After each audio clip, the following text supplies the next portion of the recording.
Assalamualaikum warahmatullahi wabarakatuh.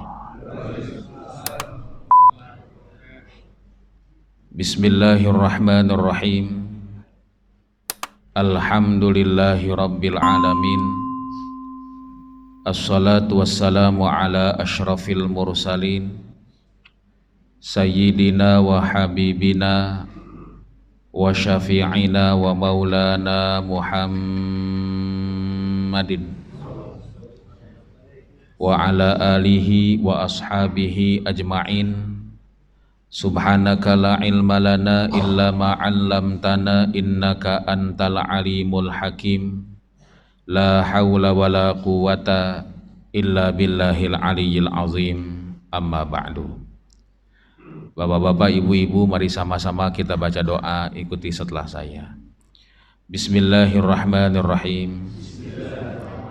Rabbi auzi'ni an ashkura ni'mataka allati an'amta alayya wa ala walidayya wa an a'mala salihan tardahu wa adkhilni birahmatika fi ibadikas salihin. Hadratul afadil wal muhtaramin, para sesepuh, para pengurus masjid yang saya hormati, bapak-bapak, ibu-ibu, para shaimin, para shaimat yang semoga mendapatkan kucuran ridho dan rahmat Allah Subhanahu wa taala. Amin ya rabbal alamin. Pertama-tama rasa syukur sama-sama kita panjatkan pada Allah. Dialah Allah Subhanahu wa taala, Tuhan kita, zat yang Maha Rahman dan Maha Rahim, zat yang Maha Pengasih yang tak pernah pilih kasih, zat yang Maha Penyayang yang nikmatnya tak pernah terbilang. Rahmat Allah begitu luas bapak-bapak, ibu-ibu, sampai-sampai Allah Subhanahu wa taala ternyata tidak pernah nagih rekening matahari untuk kita semuanya. Pagi hari ini masjid ini diterangi oleh lampu listrik. Lampu listrik ini tiap bulan pasti ada tagihannya. Sebentar lagi, kira-kira 1 jam dari sekarang, insya Allah terbit matahari. Matahari ini jamaah rahimakumullah cahayanya lebih terang dibandingkan lampu listrik yang nyinari masjid sore pagi hari ini. Tapi maaf bapak ibu-ibu, ternyata Allah tidak pernah ngasih tagihan rekening matahari untuk kita semuanya. Rahmatnya begitu luas, yang puasa dikasih matahari, yang gak puasa juga tetap dikasih matahari. Allah ternyata tidak pernah bayar kontan dosa manusia langsung di muka bumi ini. Kalau Allah Subhanahu wa taala baperan model kayak kita, 1 dosa langsung dibayar kontan di muka bumi ini. Jangan gede-gede bapak-bapak, ibu-ibu. 1 dosa dibayar dengan 1 bisul. Saya kira kita yang ada di masjid ini bisulan semuanya, jamaah rahimakumullah. Tapi ternyata Allah tutup aib kita semuanya, sehingga yang tahu akan dosa kita cuma dari kita dan Allah Subhanahu wa taala. Salah satu rahmat yang Allah berikan pada kita bapak ibu-ibu, Allah jadikan kita umat Rasulullah sallallahu alaihi wasallam. Umat Rasulullah sallallahu alaihi wasallam ini bapak ibu-ibu ternyata punya khususiat, punya keistimewaan yang tidak diberikan kepada umat-umat terdahulu. Kalau kita flashback ke umat-umat terdahulu para jamaah rahimakumullah, kalau bajunya kena najis, maka baju ini tidak pernah bisa suci walaupun dicuci dengan air 10 kali. Lalu bagaimana kain ini supaya bisa suci? Umat-umat terdahulu diwajibkan untuk sucinya baju yang terkena najis, memotong tempat yang kena najis tersebut. Makanya orang-orang dulu banyak yang bolong-bolong bajunya. Kenapa? Setiap kena najis digunting para jamaah rahimakumullah. Kita diberikan kemudahan. Baju kita kena najis tidak usah dipotong, cukup dicuci dengan air, insya Allah sudah suci lagi. Umat-umat terdahulu para jamaah rahimakumullah, contohnya umat Nabi Musa alaihissalam. Umat Nabi Musa alaihissalam bapak ibu-ibu, ketika mereka ingin taubat, syarat taubatnya begitu berat. Apa kata Al-Quran? Ketika umat Nabi Musa ingin bertaubat, syaratnya faqtulu anfusakum dzalikum khairul lakum 'inda bari'ikum fataba 'alaikum innahu huwat tawwabur rahim. Umat Nabi Musa ketika dia akan taubat, maka syaratnya adalah faqtulu anfusakum, bunuh diri kalian. Kalau sudah bunuh dirinya para jamaah rahimakumullah bukan sendirian, tapi yang taubat kumpul saling tusuk satu dengan yang lainnya. Baru zalikum khairul lakum 'inda bari'ikum fataba 'alaikum, baru taubatnya diterima oleh Allah Subhanahu wa taala. Tapi umat Rasulullah sallallahu alaihi wasallam diberikan kemudahan. Bahkan umat Nabi diberikan bulan Ramadan yang salah satu nama bulan Ramadan disebut Syahrul Maghfirah, bulan ampunan. Padahal bapak-bapak, ibu-ibu, Ramadan ini kalau kita lihat jamaah rahimakumullah penamaannya diambil dari nama musim. Jadi dari 12 bulan yang ada di dalam tanggalan Hijriah itu ada sejak zaman sebelum Rasulullah SAW, ada 5 bulan yang diambil namanya dari nama musim. Apa saja? 1. Rabiul Awal, 2. Rabiul Tsani, 3. Jumadil Ula, 4. Jumadis Tsaniyah, 5. Ramadan. Rabi' itu musim semi yang pertama. Rabiul Tsani musim seni yang kedua. Jumad diambil dari kata-kata jamad, artinya apa? Beku. Kalau beku kira-kira musim apa? Musim dingin. Jumadis Tsaniyah musim dingin yang kedua. Ramadan musim panas. Kenapa para jamaah rahimakumullah kok di breakdown nama-nama bulan itu diambil dari nama-nama musim? Karena nanti bapak ibu-ibu ada konsekuensi fikihnya. Al-Quran katakan wa 'alal mauludi lahu rizquhunna wa kiswatuhunna bil ma'ruf. Seorang suami wajib memberikan nafkah pada istrinya. Nafkah itu yang wajib diberikan apa? Pertama, rizquhunna, makanan. Jadi bapak-bapak wajib memberikan istri jamaah rahimakumullah tiap hari makanannya. Yang kedua, kiswatuhunna. Kiswah itu secara harfiah artinya sesuatu yang nutupi. Itu namanya kiswah. Makanya Ka'bah ditutupi kain. Kain yang nutupin Ka'bah namanya kiswah. Kalau kain yang nutupi badan namanya baju jamaah rahimakumullah. Nah, kalau tadi Bapak Ibu-ibu, makanan yang wajib diberikan tiap hari kepada istri, sekarang konsekuensinya, kalau pakaian kira-kira berapa potong pakaian yang harus diberikan kepada istri oleh suami jamaah rahimakumullah. Ibu-ibu jangan sakit hati para jamaah rahimakumullah. Maaf Pak, besok bapak-bapak lebaran nggak wajib ngasih pakaian pada istrinya. Kenapa? Karena wajibnya seorang suami memberikan pakaian pada istrinya tergantung musim. Di Arab musimnya ada berapa? Rabiul Awal, Rabiul Tsani, Jumadil Ula, Jumadis Tsani, Ramadan. Rabiul Awal musim semi. Bapak-bapak, ibu-ibu, kalau bapak-bapak, ibu-ibu berangkat umroh, masuk bulan Oktober, udara turun. Biasanya jamaah rahimakumullah 50 derajat, 45 derajat, masuk bulan Oktober mulai turun. Berapa? 33 derajat. Masuk bulan November makin dingin lagi. Musim semi. Tadinya 50 derajat, turun 30 derajat. Musim semi yang kedua, masuk bulan November sudah 25 derajat. Desember, Jumadil Ula, musim dingin yang pertama, turun lagi 15 derajat. Dan Januari kemarin para jamaah rahimakumullah, kalau Bapak Ibu berangkat ke Mekah kemarin Januari, kebetulan saya ke sana, mohon maaf udara sudah 5 derajat. Kira-kira udara tiap 25 derajat, udara 16 derajat, udara 25 derajat, udara 15 derajat, beda nggak pakaiannya?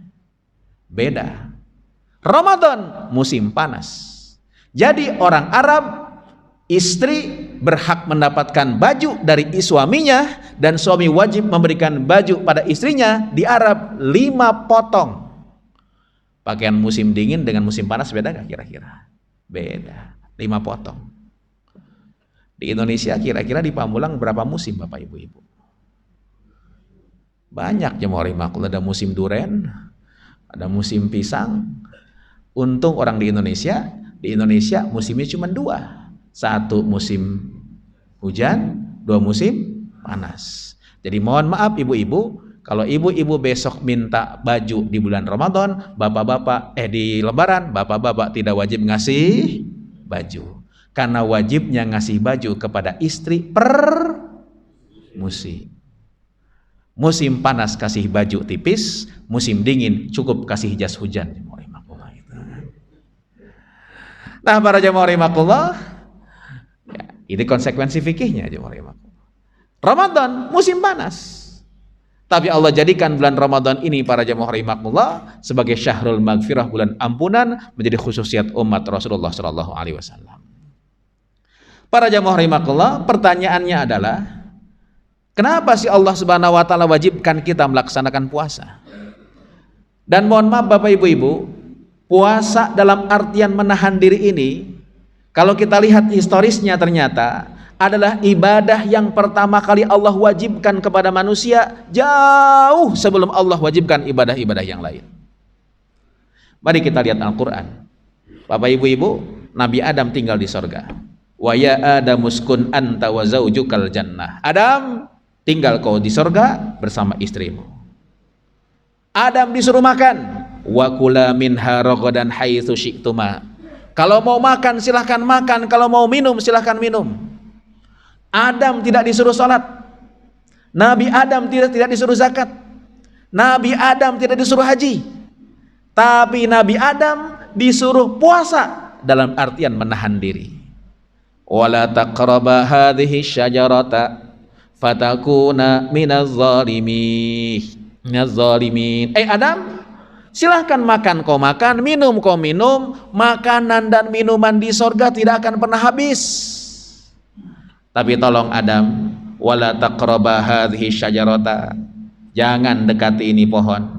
Fatakuna minaz zalimin. Puasa kau Adam, tahan diri kau Adam, jangan dekati ini pohon. Kalau kau dekati, fatakuna minaz zalimin, kau berdua akan termasuk orang-orang yang zalim.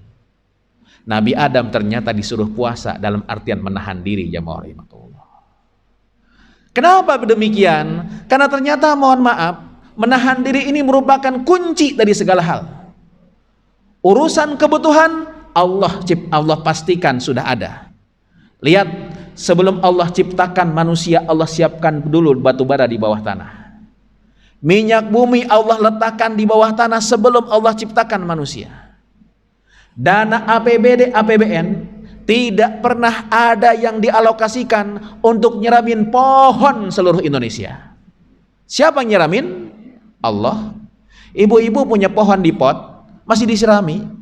Tapi mohon maaf, depan rumah bapak, depan rumah ibu ada pohon mangga gede. Kira-kira sore-sore disiram nggak sama ibu-ibu? Nggak pernah. Siapa yang nyiraminnya? Allah.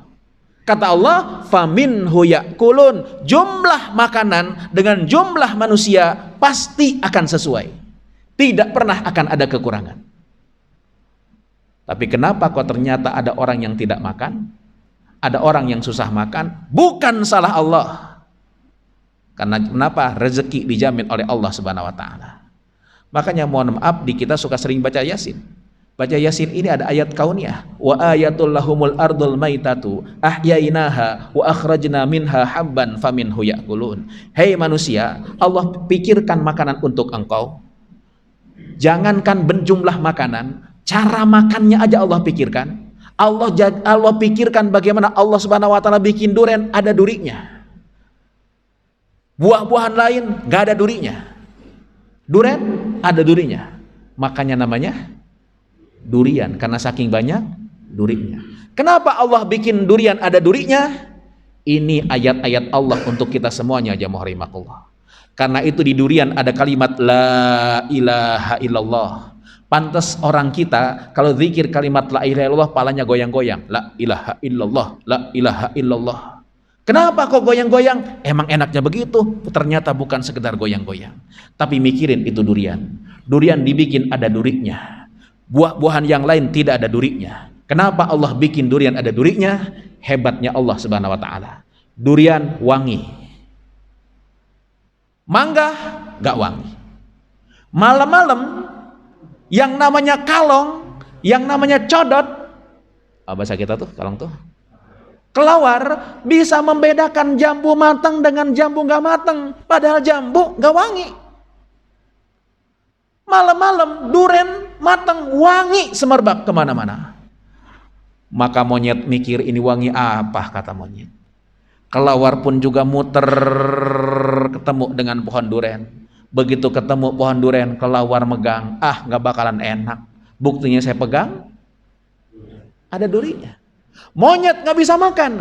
Akhirnya durian jatuh ke tanah. Siapa yang makan? Manusia. Kata Allah, manusia, kalau Allah Subhanahu wa taala tidak jaga durian dengan durinya, maka manusia tidak akan pernah kebagian durian. Durian habis sama monyet, durian habis sama kelawar. Fabi ayyi ala'i rabbikuma tukadziban. Dipikirin oleh Allah Subhanahu wa taala. Bapak-bapak, ibu-ibu, mohon maaf. Silahkan bapak ibu-ibu lihat-lihat ayat-ayat kauniyah ini. Ayat-ayat kauniyah inilah yang menggetarkan hati kita semuanya. Ketika menyebut nama Allah, hati pun akan bergetar. Bapak ibu-ibu, kalau sore-sore jalan-jalan, di mana-mana kalau sore-sore di Pamulang, macetnya luar biasa. Kenapa sebabnya? Karena orang beli gorengan, ya rahimakumullah.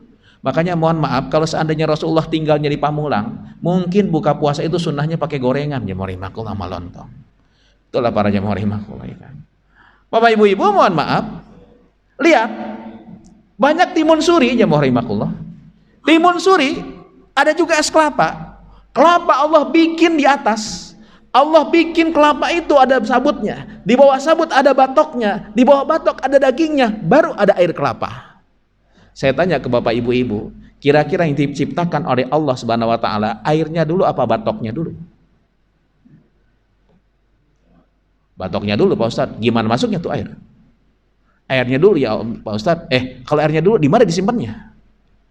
Allah bikin kenapa ada sabutnya, ada batoknya, sedangkan semangka, sedangkan timun suri tidak pernah ada sabut, ada batoknya, karena Allah Subhanahu wa taala maha hebat. Hebatnya bagaimana? Allah bikin kelapa di atas 10 meter dari tanah. Jatuh ke bawah, kata Allah, tenang. Manusia banyak memerlukan kelapa. Ibu-ibu tiap hari bikin kolak pakai kelapa. Maka untuk menjaga kelapa tersebut, dijaga oleh batok, dijaga oleh sabut, sehingga kelapa jatuh tidak pernah ada yang pecah.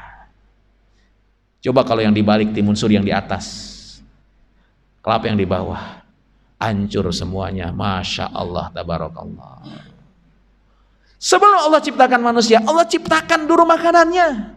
Tapi kenapa ada orang yang susah? Bukan salah Allah, tapi jalur distribusi makanan inilah yang macet. Kenapa jalur distribusinya terhambat? Karena sebagian orang ada yang tidak mampu nahan diri. Ada yang tidak mampu membedakan mana keinginan dan mana kebutuhan. Tidak mampu menahan diri, akhirnya serakah yang terjadi para jamaah rahimakumullah. Makanya pantas Bapak Ibu-ibu, esok di akhir Ramadan orang disuruh membayar zakat fitrah. Para jamaah rahimakumullah, secara hadis memang betul yang namanya zakat fitrah itu membersihkan orang yang puasa dari hal-hal yang tidak baik. Tapi maaf jamaah rahimakumullah, coba kita lihat tinjauan sosialnya jamaah rahimakumullah. Bapak ibu-ibu, sebenarnya Allah ajarkan zakat fitrah, perintahkan zakat fitrah di akhir Ramadan ini untuk menyadarkan manusia siapa hakikatnya dia. Sekali-kali bapak ibu-ibu tenteng zakatnya, cari orang miskin yang gak pernah minta-minta. Begitu sampai ke rumahnya cuma 3x3. Lantainya tidak berkeramik, dindingnya tidak bertembok. Ucapkan salam, assalamualaikum. Dijawab dari dalam, waalaikumsalam. Dibuka, ternyata nenek-nenek tua baru selesai sholat sunnah duha. Masih pakai mukena butut, duduk di atas sajadah yang udah lecek. Nek, gimana kabarnya Nek? Baik. Uang zakat, para jamaah rahimakumullah, kalau kita berpikiran boleh bayar zakat pakai apa namanya? Pakai uang. Karena jamaah rahimakumullah, polemik ini tidak akan pernah habis-habis. Cuman bapak-bapak, ibu-ibu, sedikit cerita. Saya kebetulan suka bimbing haji dan umroh. Kalau Ramadan sebelum pandemi itu saya akhir Ramadan tuh suka ada di Mekah. Saya perhatikan di Mekah itu bapak ibu-ibu, kalau akhir Ramadan di pinggir-pinggir jalan ke arah Masjidil Haram di Syarif Mansur dan tempat-tempat yang lain itu banyak orang jualan paket-paket apa namanya zakat, beras sepaket. Di belakangnya orang-orang hitam, orang-orang takroni. Orang hitam-hitam yang miskin-miskin itu. Datang orang Arab pakai mobil, berhenti depan tukang itu, beli beras zakat fitrah. Zakat fitrahnya diberikan langsung ke si takroni di belakang. Lalu dia balik pulang. Begitu pulang yang bayar zakat tersebut, si takroni, si hitam jual lagi paket beras itu ke yang jualan beras. Dia jual 15 real, diserahkan ke si takroni jual lagi ke si penjual berapa? 10 real. Jadi kira-kira yang untung yang mana para jemaah rahimakumullah gitu kan. Ini realita tiap tahun yang kita lihat jemaah rahimakumullah di Saudi Arabia, bil khusus di Mekah Al-Mukarramah atau Madinah Al-Munawwarah. Nah, para jemaah rahimakumullah, uang zakat kita yang bisa jadi tidak cukup untuk makan kita di restoran jemaah rahimakumullah, kita serahkan ke nenek tersebut. Begitu diserahkan, dipegang itu uang, dicium, air mata si nenek menetes. Kira-kira kalimat apa yang tersebut dari mulutnya? Saya dengar ternyata si nenek ini tidak menyebut Alhamdulillah Helmi itu. Walaupun saya si Helmi yang mengantarkan, tapi nggak disebut Alhamdulillah Helmi. Yang disebut siapa? Alhamdulillah, Allah yang disebut. Subhanallah, pemandangan ini menggetarkan hati saya. Ya Allah, orang ini nenek-nenek sudah tua, gak punya kerja. Kenapa? Karena umurnya 70 tahun. Mau kerja di mana? Mau ngelamar jadi SPG di Ramayana, mana ada SPG 70 tahun. Mau minta sama tetangga, malu. Mau minjem gak ada yang percaya. Akhirnya dia duduk, minta rizki, doa pada Allah Subhanahu wa Ta'ala. Allah kabulkan doa nenek tersebut. Tapi maaf, Allah ngabulkannya bukan dengan datang duit dari langit, bukan muncul beras dari tanah, tapi harus ada kacung-kacungnya, harus ada jongos-jongosnya, harus ada hamba-hambanya. Siapa hamba-hambanya? Kitalah hamba-hamba Allah Subhanahu wa Ta'ala. Hakikatnya manusia, berapapun hartanya, apapun jabatannya, tetap merupakan jongos Allah Subhanahu wa Ta'ala. Pantes Nabi kita Muhammad sallallahu alaihi wasallam, para jamaah rahimakumullah, ditawari 2 perkara. Ya Muhammad, pilih, mau jadi nabi, nabiyan malikan au nabiyan abdan. Apakah engkau mau jadi nabi yang raja atau nabi yang hamba? Nabi yang raja apa nabi yang jongos? Mohon maaf, saya sering artikan hamba itu jongos ya. Rasulullah tidak menjawab jamaah rahimakumullah, tidak memilih nabi yang raja. Tapi Rasulullah memilih untuk menjadi nabi yang abdan, nabi yang hamba. Makanya Rasulullah SAW begitu empati, begitu perhatian. Di bulan Ramadan ini para jamaah rahimakumullah, satu ketika Rasulullah melakukan Fathu Mekah. Jadi bapak ibu-ibu, di Ramadan ini kan banyak kejadian penting. Ada perang Badar, ada Fathu Mekah, pembukaan kota Mekah, ditundukkan kota Mekah pun juga terjadi di bulan Ramadan. Tatkala Rasulullah berangkat dari kota Madinah menuju ke Mekah untuk Fathu Mekah, menundukkan kota Mekah, 10.000 sahabat ikut berbondong-bondong dengan Rasulullah SAW dalam keadaan puasa. Tiba-tiba masuk waktu asar, Rasulullah berhenti di sebuah tempat namanya Qura Al-Ghamim. Qura Al-Ghamim ini para jamaah rahimakumullah, kalau bapak-bapak, ibu-ibu sekarang berangkat dari Madinah ke Mekah, tidak akan pernah melewatinya. Kenapa? Karena Qura Al-Ghamim itu berada di jalur lama Mekah Madinah. Kalau sekarang ya mau makhluk lewat highway, lewat tol kan beda. Dulu zaman kita sebelum ada tol Cipali atau sebelum ada Cipularang, itu kan kita lewat Cikampek. Sekarang nggak lewat Cikampek lagi para jamaah makhluk, motong.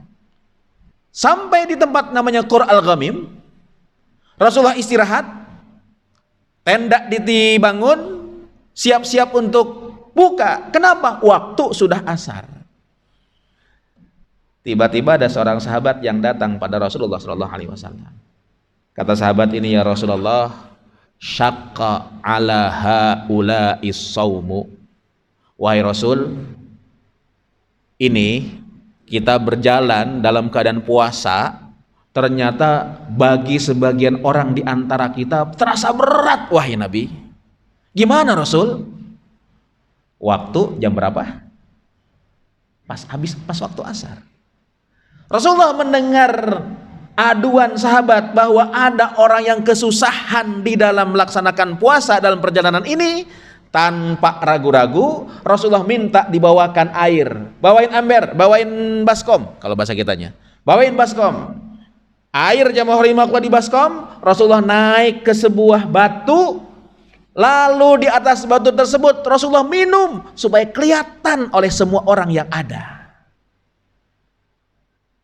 Maaf, Rasulullah nggak komentar, ala cemen banget sih lo, ini aja udah payah. Rasulullah nggak ngomong, ini udah sebentar lagi buka, nggak begitu.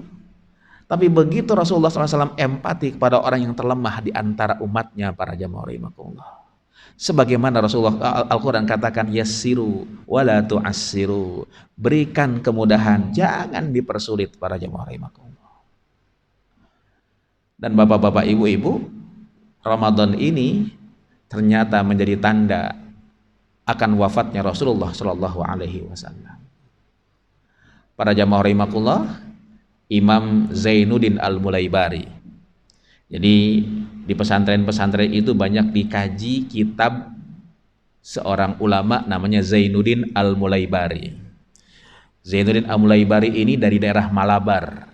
Malabar itu di mana? Malabar itu di India Selatan. Makanya ada yang mengatakan bahwa Islam Indonesia ini datang dari India Selatan. Ini versi orang Belanda. Kenapa sebabnya? Orang Belanda ingin agar orang Islam tidak yakin keislamannya, karena datangnya Islam kata mereka dari India Selatan. Mohon maaf jamaah rahimakumullah, orang India itu madhabnya Hanafi, sedangkan di Indonesia madhabnya Syafi'i. Biasanya guru dengan murid beda nggak madhabnya? Biasanya sama. Tapi kenapa kok India Hanafi, Indonesia Syafi'i? Hanafi itu bapak ibu-ibu madhab yang perbedaannya paling gampang kelihatan. Salah satu contohnya kalau amin lagi sholat. Kalau kita kan ghairil maghdubi alaihim waladdallin, gimana? Amin. Kalau madhab Hanafi aminnya nggak keras. Aminnya cukup didengar diri sendiri.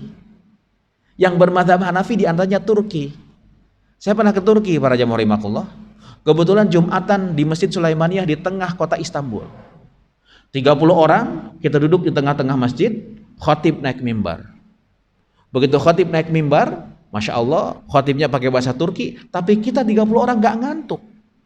Padahal di Indonesia, bapak-bapak, ibu-ibu, mohon maaf, kalau khatib naik mimbar tuh Pak, Bu, Ibu gak pernah Jumatan kan? Kalau khatib naik mimbar, itu bapak-bapak tuh baca doa. Doanya apa? Bismika Allahumma ahya wa bismika amut. Pules. 80% orang Jumatan tidur. Apalagi masjidnya adem model kayak begini jamaah rahimakumullah. Nah, selesai khutbah, imam maju ke depan, ghairil maghdubi alaihim waladdallin. Kita jamaah 30 orang, kebiasaan di Indonesia teriak, amin. Kiri kanannya nggak ada yang amin keras. Selesai sholat, semasjid melototin kita. Jamaah nyolek saya, Ustaz, kenapa kita dipelototin seluruh jamaah semasjid? Oh iya, saya baru ingat. Di Turki madhabnya Hanafi.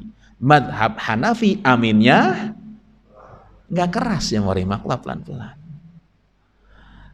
Nah, jamaah rahimakumullah, Imam Zainuddin Al-Mulabari emang orang Malabar, tapi kebetulan beliau mukim di Mekah. Nah, orang-orang Indonesia, Ki Hasyim Asy'ari misalnya, belajar kepada muridnya Ahmad Asy-Syatta yang mengarang kitab I'anatul Thalibin, jamaah rahimakumullah.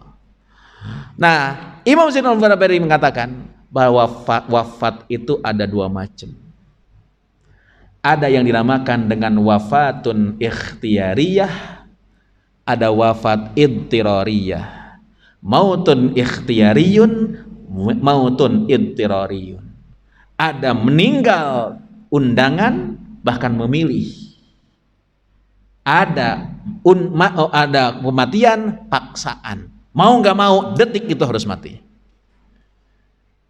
Para jamaah rahimakumullah, emang ada orang yang diundang? Ada. Ayatnya kan mengatakan, ya ayyatuhan nafsul mutmainnah irji'i ila rabbiki radiyatan mardiyah fadkhuli fi ibadi wadkhuli jannati. Hei jiwa-jiwa yang tenang, silahkan engkau pulang ke hadirat Allah Subhanahu wa taala. Dipersilahkan pulang kan berarti diundang para jamaah rahimakumullah. Siapa yang wafat diundang? Tentu yang pertama adalah Rasulullah Shallallahu alaihi wasallam. Nah, Ramadan ini undangan-undangannya tuh sudah mulai muncul, Pak. Apa undangannya? Di akhir Ramadannya Rasulullah Shallallahu alaihi wasallam, i'tikaf Nabi beda. Biasanya Rasulullah i'tikaf 10 hari terakhir. Tapi tahun 10 Hijriah Rasulullah i'tikaf bukan 10 hari lagi tapi 20 hari.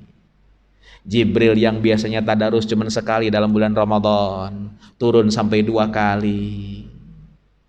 Ini belum ketahuan bahwa ini surat panggilan. Surat panggilan aslinya turun ketika Rasulullah khutbah di Padang Arafah.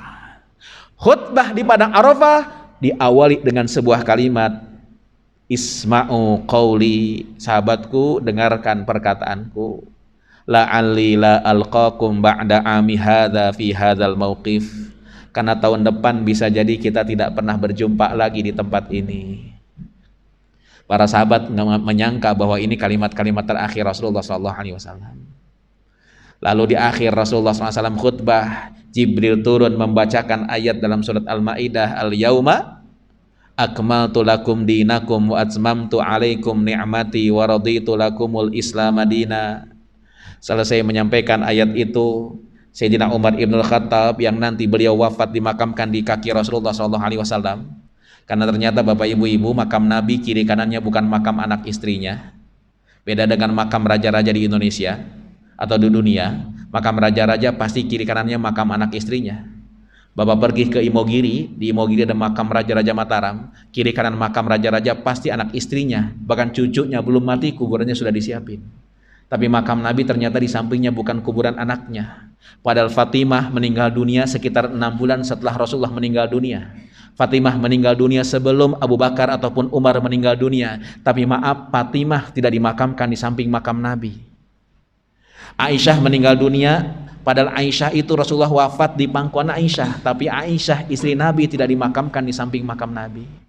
Yang dimakamkan di samping makam Nabi 2 orang sahabat, Abu Bakar dimakamkan di pundak Nabi dan Umar Ibn Khattab dimakamkan di kaki Rasulullah SAW dengan posisi makam seperti ini, kata Imam Nawawi dalam Al-Idahnya. Jadi tengah makam Rasulullah SAW, jari manis makam Abu Bakar Siddiq radhiyallahu anhu, dan jari apa namanya itu? Kelingking makam Umar Ibn Khattab radhiyallahu anhu. Nah, Umar Ibn Khattab langsung berkata, apa kata Sayyidina Umar? Wa ma ba'dal ikmal illa nuqsan ya Rasulullah. Wahai Rasul, kalau sudah klimaks, kalau sudah sempurna, ayat ini kan menyebutkan ayat agama sudah sempurna.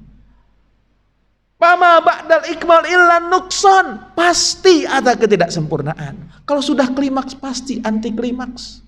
Umar nangis para jamaah rahimakumullah. Besoknya Rasulullah tinggal di Mina, di tenda Mina para jamaah rahimakumullah. Mudah-mudahan Bapak Ibu-ibu bisa melaksanakan ibadah haji, amin ya rabbal alamin. Walaupun antrian haji begitu panjang. ONH Plus aja jamaah rahimakumullah daftar sekarang 9 tahun lagi baru berangkat. Itu ONH Plus. Reguler Jawa Barat Daftar sekarang 25 tahun lagi para jamaah rahimakumullah. Ada jamaah saya baru daftar haji. Dia senang. Pak Ustaz, alhamdulillah saya baru daftar haji. Kapan berangkat? 2045. Lah Bapak umur berapa sekarang?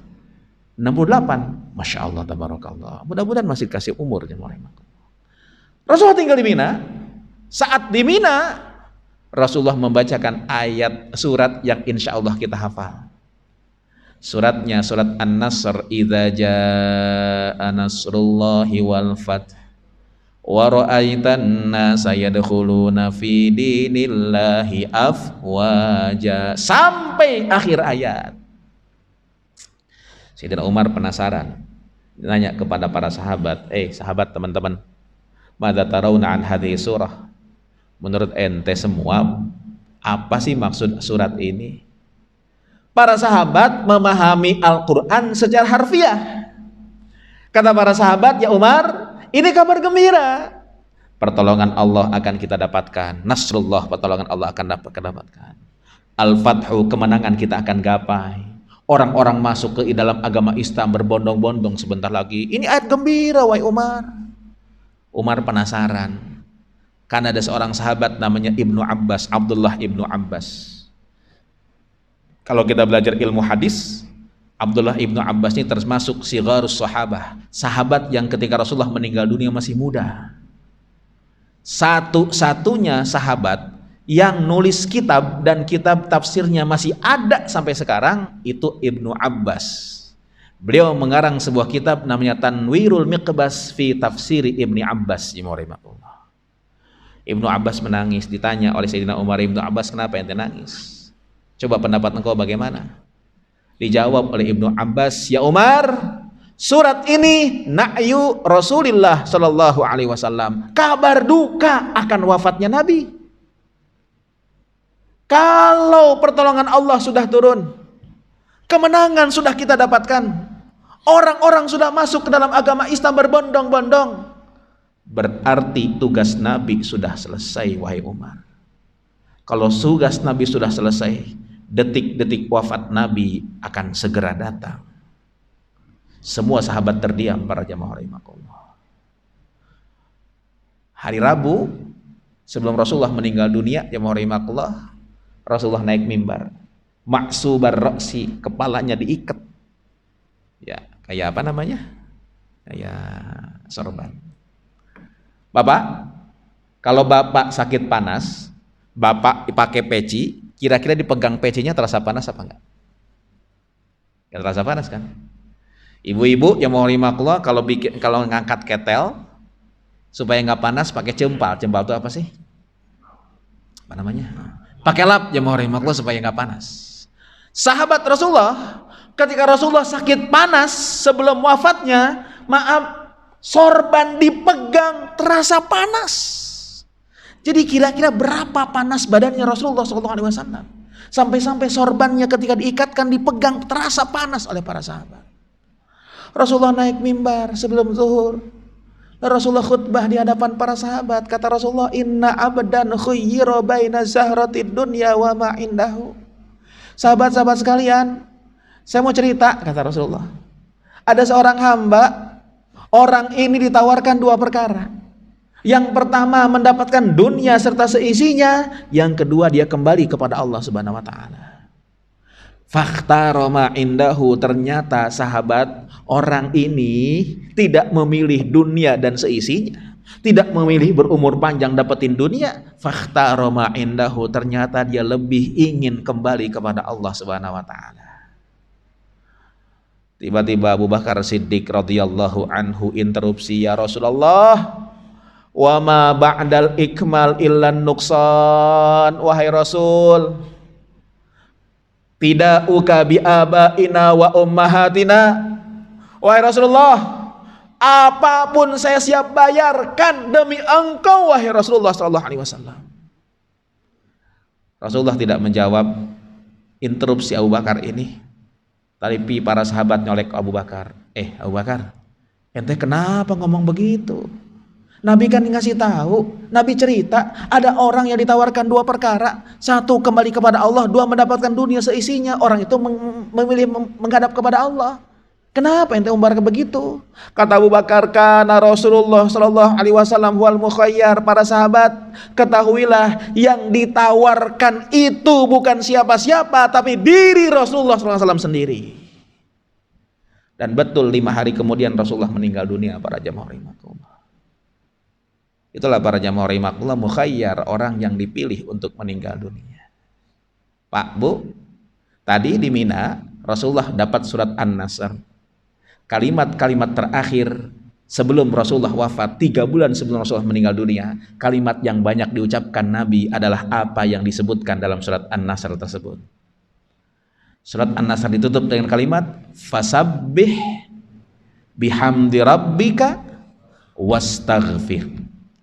Kata Ibnu Katsir, 90 hari sebelum Rasulullah meninggal dunia, kalimat yang sering keluar dari mulut Nabi 3. Fasabbih tasbih, wa bihamdika tahmid, wastaghfir dan istighfar. Rasulullah sering berkata, kata Ibnu Katsir, subhanallah wa bihamdihi subhanallah hil azim astaghfirullah. Makanya kata Rasulullah SAW, yamutul mar'u ala ma kana alai. Orang itu biasanya meninggal dunia. Imam Al-Ghazali mengutip ini dalam kitab Ihya Ulumuddin. Orang itu meninggal dunia biasanya tergantung kebiasaan yang biasa dia lakukan. Kita lihat jamaah rahimakumullah, supir kebiasaannya nyetir, banyak yang mati tabrakan.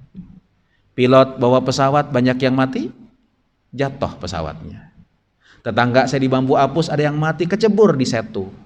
Kenapa? Kebiasaannya mancing, ya rahimakumullah. Ya kan? Orang Korea di Sudirman mati kesambar petir. Kenapa? Kebiasaannya main golep.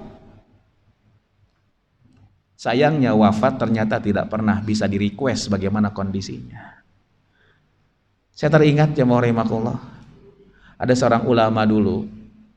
Saya dulu tahun 2003-an, 2002-an kalau umroh jarang seperti sekarang kan. Umroh tahun 2002-2003 itu sering ngaji kepada seorang ulama di Mekah namanya Sayyid Alawi Al-Maliki.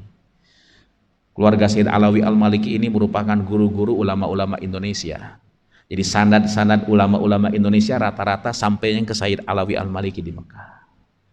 Beliau itu sering ngomong, request untuk kematiannya. Apa kata beliau? Atamanna, saya berhayal, saya menginginkan, ayyaqbidallahu ruhi, ruhku dicabut, baina yaday tulabi, di depan santri-santriku, wa kutubi, di depan, di hadapan kitab-kitab yang aku karang untuk umat, wa ana shaimun, dan aku dalam keadaan berpuasa. Tahun 2004 beliau meninggal dunia di depan santri-santrinya, selesai ngaji kitab yang dia baca, dan di tengah-tengah bulan Ramadan. Masya Allah, andaikan kita bisa request untuk wafat kita semuanya. Tapi minimal Bapak Ibu-Ibu, mati merupakan sebagai sebuah kepastian, tapi cara mati adalah bisa jadi sebuah pilihan. Karena itu kita cari kebiasaan yang mudah-mudahan kita wafat dalam kebiasaan tersebut, para jamaah rahimakumullah. Itulah saya kira renungan kita di pagi hari ini. Mudah-mudahan Allah bimbing kita semuanya. Allah Subhanahu wa taala kumpulkan kita dalam barisan Rasulullah sallallahu alaihi wasallam. Baik, silakan Bapak Ibu kalau ada yang mau disampaikan, kami persilakan.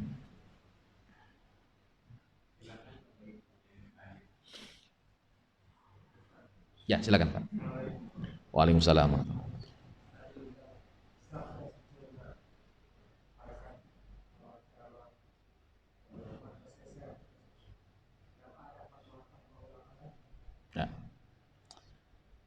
Bismillahirrahmanirrahim. Subhanaka la ilma lana illa ma 'allamtana innaka antal alimul hakim. Para jamaah rahimakumullah, aturan globalnya sudah beres. Aturan rinciannya terus akan kejadian itu terus akan datang. Mohon maaf jamaah rahimakumullah, zaman Nabi dulu belum ada asuransi, transaksi asuransi. Sekarang ada, maka perlu ijtihad. Nah, perlu ijtihad ini tentu mengambil pijak. Ijtihad itu apa sih? Ijtihad itu badlul wus'i fi istikhrajil ahkami syar'iyyah min adillatihi syar'iyyah. Jamarahimakumullah. Mengeluarkan tenaga untuk memeras, ya mohon maaf, memeras apa namanya, sehingga memunculkan memunculkan hukum-hukum syariat. Tentu yang diperas itu adalah dari ayat Quran dan hadis Rasulullah SAW. Maka muncullah ijtihad ulama. Nah, ijtihad ulama ini tidak absolut. Makanya mohon maaf, Imam Maliki radhiyallahu anhu di depan kubur Rasulullah SAW berkata kepada murid-muridnya, kullu insanin yu'khad au yurad illa sahibu hadhil raudhah. Setiap pendapat orang itu boleh diterima, boleh ditolak, kecuali pendapat orang yang dikuburkan di raudhah ini. Siapa yang dikuburkan di raudhah ini? Rasulullah SAW. Makanya jamaah rahimakumullah, satu ijtihad tidak bisa dibatalkan oleh ijtihad yang lainnya. Sama-sama jamaah rahimakumullah. Boleh yang kanan, boleh yang ke kiri, tergantung mana menurut pandangan kita dalilnya kuat dan menurut keyakinan kita semuanya. Itu para jamaah rahimakumullah. Itu ijtihad itu diperlukan. Kenapa? Karena kejadian sosial terus akan berulang bertambah jamaah rahimakumullah, sehingga memerlukan ijtihad yang baru. Zaman Nabi jamaah rahimakumullah dulu kegiatan ekonomi cuman dagang, cuman ternak, cuman zuru itu apa namanya? Bertani. Zaman Nabi dulu nggak ada yang jadi direktur BUMN jamaah rahimakumullah. Ya kan? Maka harus diatur sistem zakat yang baru. Bukan berarti bikin syariat baru, bukan, tapi adalah sistem baru agar supaya semuanya bisa di-cover. Itulah itulah fungsi dari ijtihad sekarang itu. Ya.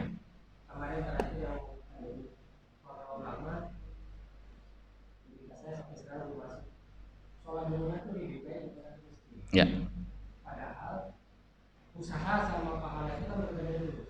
Ya. Makin susah makin banyak. Baik. Jadi kan luas kan saya. Baik. Dan lebih baik daripada ini. Ya. Bismillahirrahmanirrahim. Bapak Ibu, marwa, sofa. Ya. Logikanya begini aja lah. Nabi Ismail diletakkan di depan Ka'bah. Hajar mencari air. Dimulai dari sofa menuju ke marwa. Sofa, marwa, sofa, marwa, sofa, marwa. Ya kan? Airnya keluar di antara sofa marwa apa enggak? Enggak keluar di antara sofa marwa. Keluarnya di mana? Depan Ka'bah. Tapi tetap Hajar nyari. Itulah namanya usaha. Para jamaah rahimakumullah, itulah namanya usaha. Ya. Begitupun juga jamaah rahimakumullah seperti pandemi kemarin. Usaha social distancing itu usaha manusia. Ikhtiar manusia. Ikhtiar wajib. Mohon maaf jamaah rahimakumullah, Maryam wanita terpilih. Tidak ada wanita yang bisa menyaingi Maryam. Bahkan orang Pamulang tidak pernah bisa nyaingin Maryam. Kenapa sebabnya? Satu-satunya perempuan yang nggak pernah ke mall cuman Maryam. Beda dengan orang Pamulang jamaah rahimakumullah gitu kan. Nah, mohon maaf jamaah rahimakumullah, Maryam wanita pilihan. Innallaha astafaki wa tahharaki wastafaki ala nisa'il alamin. Ketika Maryam habis ngelahirin, lapar, haus, Allah nggak ngasih makanan ke langsung mulut Maryam. Tapi Allah perintahkan wa huzzi ilaiki bijid'in nakhlah tusaqit alaiki rutaban janiyya. Maryam, engkau lapar, engkau haus, engkau perlu recovery karena engkau habis ngeden. Ya kan, saya nggak pernah ngelahirin, ibu-ibu yang ngelahirin jemaah rahimakumullah. Nah, kalau kau mau makan mau minum, goyangkan pohon korma. Mohon maaf, pohon korma itu kalau kita peluk nggak kepeluk Pak. Digoyangin, kira-kira goyang nggak? Nggak pernah goyang. Apalagi yang goyangin tuh Maryam, wanita yang habis ngelahirin. Ibu-ibu kalau nggak habis ngelahirin lemes nggak Bu kira-kira Bu? lemes, suruh goyangin apa namanya? Pohon korma. Kalau sudah digoyangin, tuh sakit alaiki rutoban jania, rutob korma basah akan jatuh. Itu namanya usaha. Itu para jamaah remok, itu namanya ikhtiar. Jadi maaf, ya kemarin beberapa tahun yang lalu itu merupakan sebuah ikhtiar insaniyah. Ikhtiar insaniyah. Saya tawakal, saya pasrah. Pagi-pagi ini saya sholat di sini. Saya pengen matiin lampu. Saya doa, ya Allah, matikan lampu, ya Allah, matikan lampu, ya Allah, matikan lampu. Tapi saya nggak bangun-bangun matiin lampu. Kira-kira mati nggak lampunya? Itulah jamaah rahimakumullah, ikhtiar insaniyah seperti demikian. Dan ikhtiar itu diperintahkan oleh Allah Subhanahu wa taala. Kata Al-Qur'an, faqul ya'malu, kerjainlah, ikhtiarlah. Fasayarallahu amalakum wa rasuluhu, ikhtiar engkau akan dilihat oleh Allah dan Rasulnya. Wallahu a'lam bishawab. Ya, silakan Pak. Waalaikumsalam. Ustaz dikabarkan ketika Allah akan menciptakan manusia, malaikat menyampaikan kenapa untuk menciptakan orang yang akan membuat kerusakan di muka bumi. Nah, kemudian selanjutnya Allah melarang Adam dan Hawa untuk memetik buah yang dilarang. Ya. Akhirnya dilakukan karena gangguan iblis dan kemudian hukum turun ke bumi. Pertanyaannya adalah dari perkataan malaikat tadi seolah-olah bahwa Adam dan manusia itu dari sejak awal dulu penciptaannya itu memang akan ditakdirkan untuk hidup di bumi. Ya. Tapi dari larangan untuk makan buah itu dan dihukum itu seolah-olah di bumi ini adalah hukuman. Baik. Bismillahirrahmanirrahim. Ya, kalau kita lihat konsep kristologi bahwa manusia, Yesus itu diutus untuk apa namanya? Nebus dosa manusia. Nah, dosanya itu dilakukan oleh siapa namanya? Oleh Adam alaihissalam. Para jamaah rahimakumullah, manusia ini makhluk imitatif. Jadi Allah bikin skenario sebelum Allah ciptakan manusia ke bumi. Emang skenario awal itu Allah akan ciptakan manusia di muka bumi ini. Tapi kenapa sih Allah tidak langsung turunkan manusia ke bumi ini?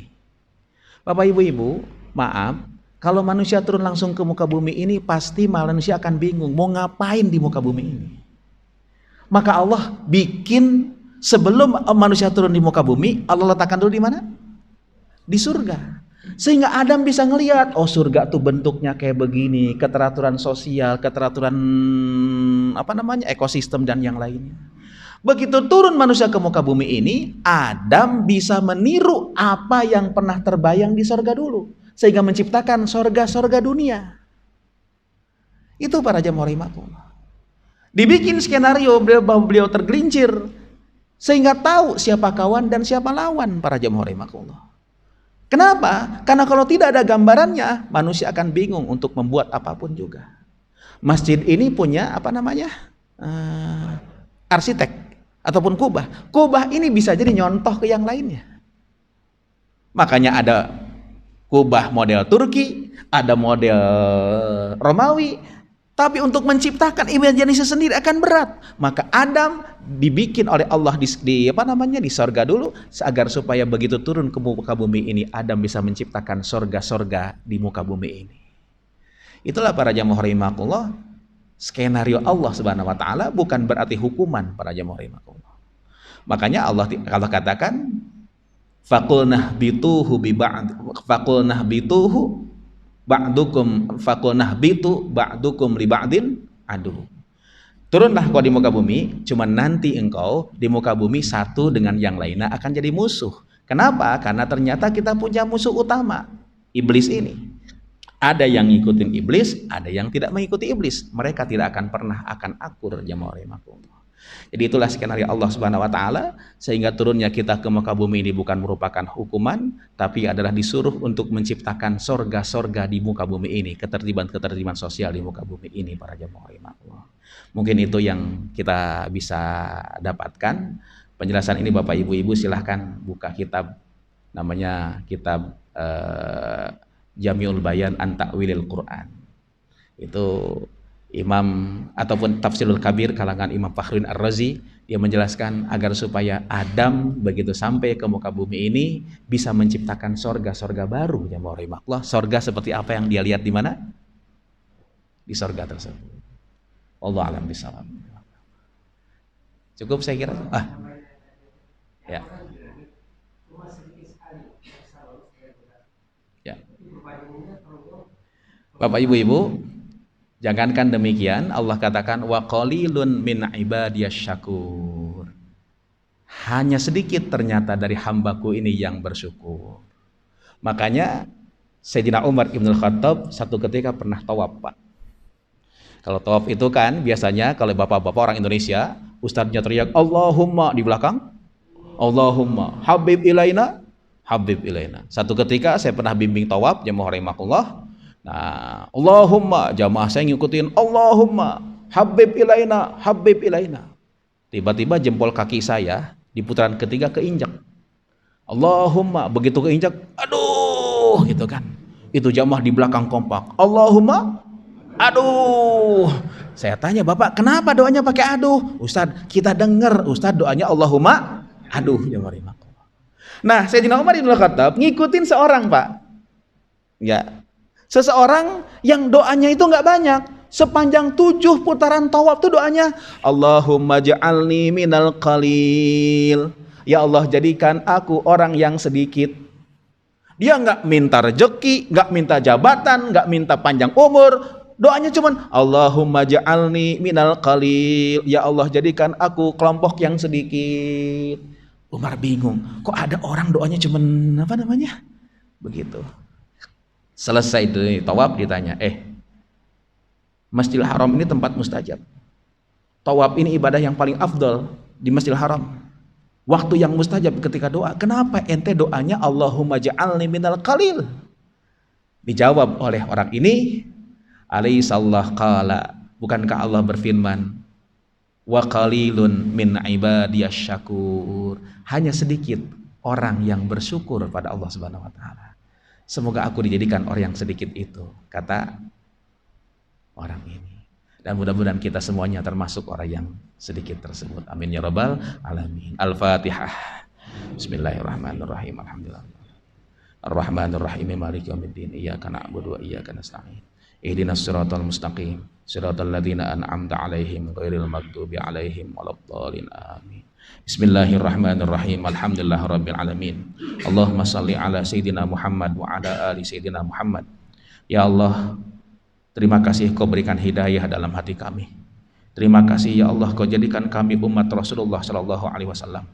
Ya Allah, kami umat Nabi-Mu yang hari ini melaksanakan ibadah puasa ya Rabb. Umat Nabi-Mu yang belum pernah melihat bagaimana wajah Nabi kami. Tangan kami belum pernah berjabatan tangan dengan tangan Nabi kami. Kuping kami belum pernah mendengar bagaimana suara Rasulullah.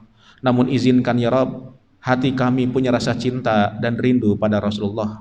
Tolong sampaikan salam rindu kami pada Rasulullah sallallahu alaihi wasallam. Assalamu alayka ya Rasulullah.